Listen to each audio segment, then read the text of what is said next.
ప్రశ్నించడం నాకు తప్పైతదా? ఆయన కమిటీ చైర్మన్ పెట్టడం నాకు తప్పైతదా?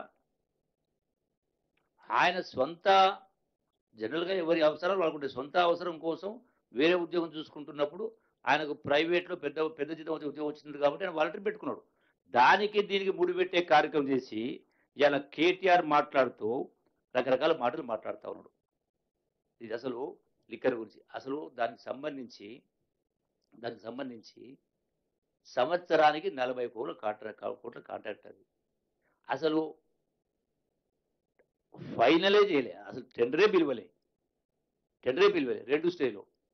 దీనికి రాజకీయ రంగు పులిపేటువంటి కార్యక్రమం చేసి ముఖ్యమంత్రి గారి అల్లుడు పైన ఆరోపణలు, 500 కోట్ల ముడుపులని, కుటుంబం పైన బురదల్లి కార్యక్రమం చేయడం, అట్లాగే మా పిల్లగాని పైన నా కొడుకు కూడా ఏదో కాంట్రాక్ట్ కోసం అని చెప్పని కొద్దిగా బుద్ధి మతి శుద్ధి ఉందా? కడుపుకు అన్నం తింటున్నాడా? గడ్డి తింటున్నారా? నా చరిత్ర తెలియదా కేటీఆర్ నీకు? తెలియదా? ఆనాడు ఆనాడు తెలంగాణ ఉద్యమంలో సమైక్య రాష్ట్రంలో 3.5 ఏళ్ల మంత్రి పదవులు పెట్టుకొని ఎమ్మెల్యే పదవి రాజీనామా చేసి జైల్లో నుండి పాదయాత్ర చేసినాం. నేను ఓడిపోయిన తర్వాత నీవేమన్నావు కేటీఆర్ నీకు జ్ఞాపకం ఉందా? నేను పదవుల కోసము, డబ్బు కోసం ఆశపడేవాడినైతే నేను ఓడిపోయిన తర్వాత నాతో ఏమన్నావు కేటీఆర్?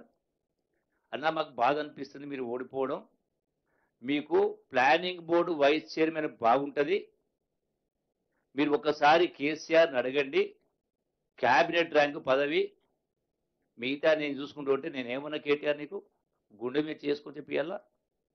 నేను ఓడిపోయి పదవులు అడిగటోని కాదు. ఇది నేను మాట్లాడేది అబద్ధమా?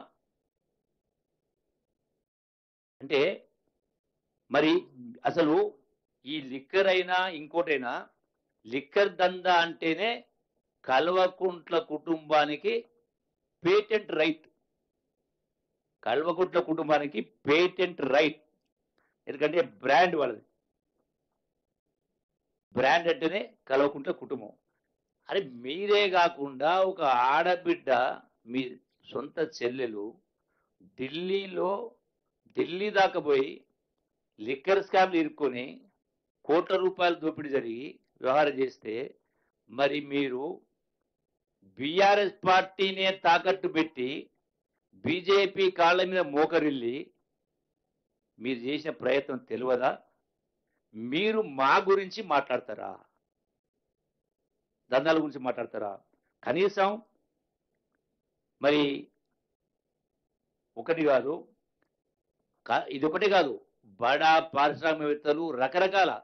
ఇంకొక మాట చెప్పాలంటే అసలు తెలంగాణ ఉద్యమ సందర్భంలో మీరు ఏముంటిది?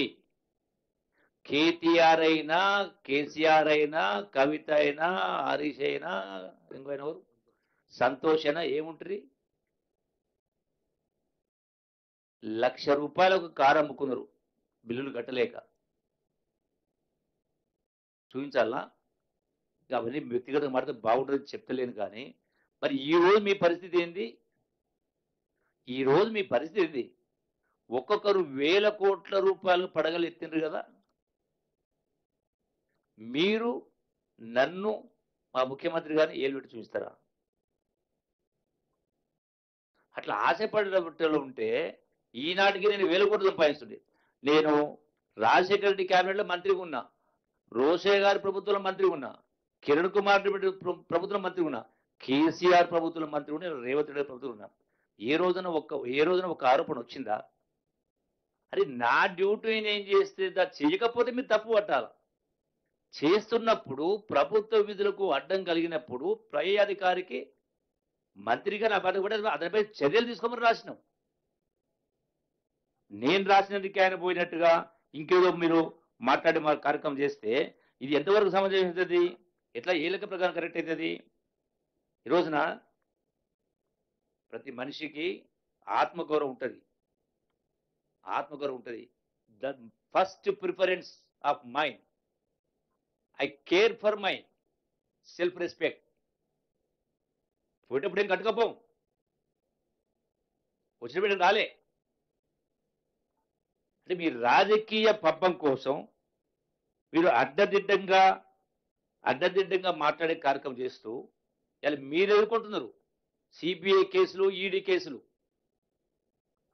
అడ్డగోలిగా అమరవీరుల సామెత ఉంది, శవాల మీద పేలాలు ఏరుకున్నట్టుగా అమరవీరుల చావులతో తెలంగాణ వస్తే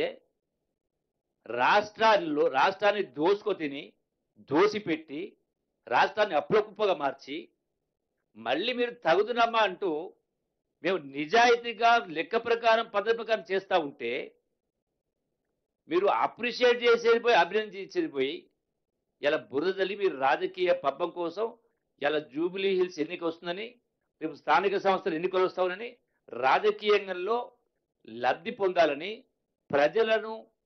ప్రజలకు ఒక అపోహ సృష్టించాలని ఇలా బట్టగాల్సి మీదేసే కార్యక్రమం చేస్తూ ఉంటే మీరు ఇంకా కలలు కంటా ఉన్నారేమో.